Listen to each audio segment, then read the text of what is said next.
Hi, everyone. My name is Natalia. As Thomas mentioned, I'm People and Operations in Senior Dev. And I will speak about understanding AI maturity and redesigning your workforce. It doesn't mean that I will introduce you today a silver bullet. Definitely no, because we are all currently in a process of investigating. But there are two options: to pick up the option just to observe, and then at some point you risk to become an outsider, or to follow the flow, to experiment, to investigate, to test out, and then to get as much profitability and effectiveness as possible from what we already have. Yeah, so a little bit of boring analytics from Gartner. So for now, the worldwide workforce has already been affected by 37% by generative AI, and it's just gonna grow. So for making this influence not so much hard for your teams and workforce, it's very important to set up the right expectations, productivity expectations, and Gartner recommends it's not to be higher than 10-15% within 2 years. And of course, start to think about reskilling and redeployment your teams, because they're definitely gonna be new jobs, new titles, new responsibilities with the AI. Yeah, so today I will speak just about our experience in senior dev, but I think it can be applicable to any technical team. So first of all, we need to understand what is AI maturity, and talking about it in simple words, it's not just having access to the AI tools, it's being able to plug it into your daily work to get as much effectiveness as possible. Yeah, and for that purpose, we created a simple ladder to be able to assess our team and understand where we are now.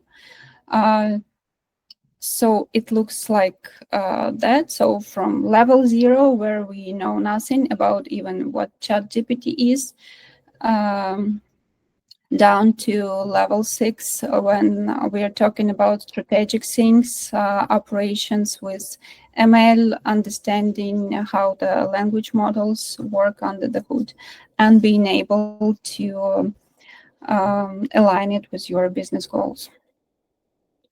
I can also, if we go back to it, to that pyramid, yeah. So this is something I worked together with Natalia on. There are a lot of different pyramids that you could use out there, but I wanted to dumb it down and keep it more specific. Now, when I worked with Lovable, I worked with this windsurf, I learned from my other colleagues on these presentations, and we're working together. I try to see kind of like, where are they in the stack when you're developing, basically. So you have kind of like assembly under here, C, C++, Java, and kind of like Node and stuff. And then I try to put the tools on the right kind of like place in this ladder. And then, yeah, I just wanted to mention that. Yeah, so it can look as simple as it is.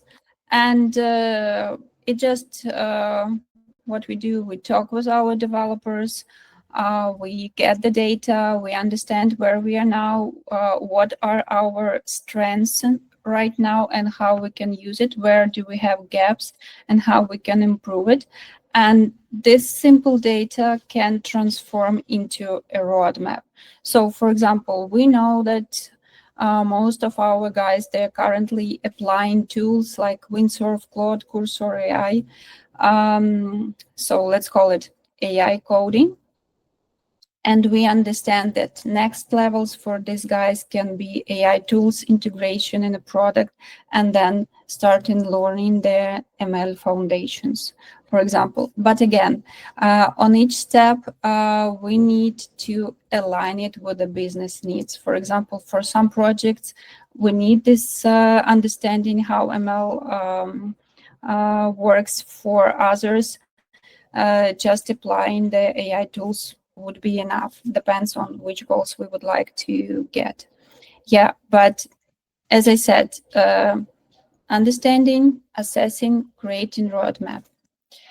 This is what works for us. And in a nutshell, just summing up, I would like to say that, yeah, AI maturity, it's both scorecard and roadmap. And by knowing where you today, you can plan the next steps with your team and build the right skills. But again, I've been talking more about the technical team, but every organization has not just technical team. And for these cases, you need to think about developing of two kinds of talents. First, it's generalists who learn AI basics, like, for example, prompt engineering.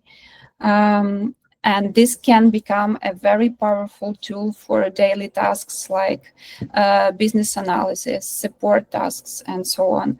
And then there are technical specialists who need to dive deeper and drive the advanced projects.